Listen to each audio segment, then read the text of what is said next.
আমরা আপনাকে হ্যারাস না করি, আপনি যান, আপনি নির্দোষ হলে আপনাকে থানাকে ছেড়ে দেওয়া হবে, ঠিক আছে?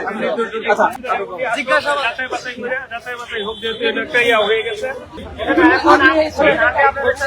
আপনারাও যা আরো চাই এই ছবিটাকে আপনি কি নাম? এখন ওনারা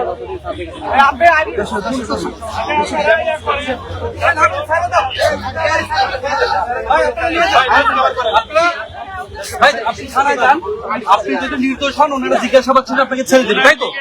ঠিক আছে, আমরা তো তাই, আমরা আপনাকে হ্যারাস না করি, আপনি যান, আপনি নির্দোষ হলে আপনাকে থানাকে ছেড়ে দেওয়া হবে, ঠিক আছে?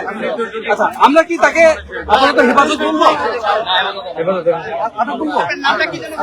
ঠিক আছে, চলেন, অসুবিধা নেই। জিজ্ঞাসাবাদ যাচাই বাছাই হোক যেহেতু এটা একটা ইয়া হয়ে গেছে। নিয়ে যাচ্ছে।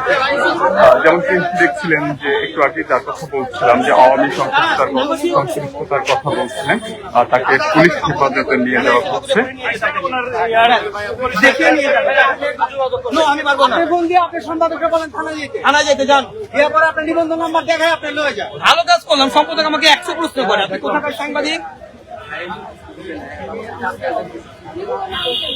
দর্শক দেখছেন যুগান্তর লাইভ, যুক্ত হচ্ছে এই মুহূর্তে ধানমন্ডি 32 থেকে দেখানোর চেষ্টা করছি এখানকার সঠিক পরিস্থিতি সম্পর্কে। যেমনটি বলছিলাম যে আজ 15ই আগস্ট শেখ মুজিবুর রহমানের মৃত্যুবার্ষিকী এবং সে উপলক্ষে এখানকার পরিবেশ কেমন রয়েছে সেটি দেখানোর চেষ্টা করছিলাম। যে দেখছেন যে ধানমন্ডি 32-এর মেইন সড়ক থেকে শুরু করে এর আশপাশে কিন্তু সাধারণ মানুষের উপস্থিতি রয়েছে, গণমাধ্যম কর্মীরা রয়েছেন এবং সেই সাথে নিরাপত্তার সাথে কিন্তু সতর্ক অবস্থানে রয়েছে আইন শৃঙ্খলা বাহিনীর সদস্যরা।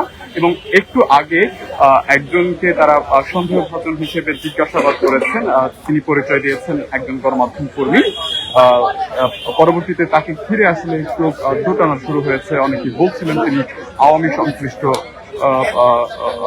তার সাথে আওয়ামী লীগের সংশ্লিষ্টতা রয়েছে এমন সন্দেহভাজন হিসেবে তাকে জিজ্ঞাসাবাদ করা হয়। এবং সবশেষে আমরা যেমনটি দেখতে পেয়েছি যে আইন শৃঙ্খলা বাহিনীর সদস্যরা অর্থাৎ পুলিশ সদস্যরা তাকে তাদের হেফাজতে নিয়ে গিয়েছে।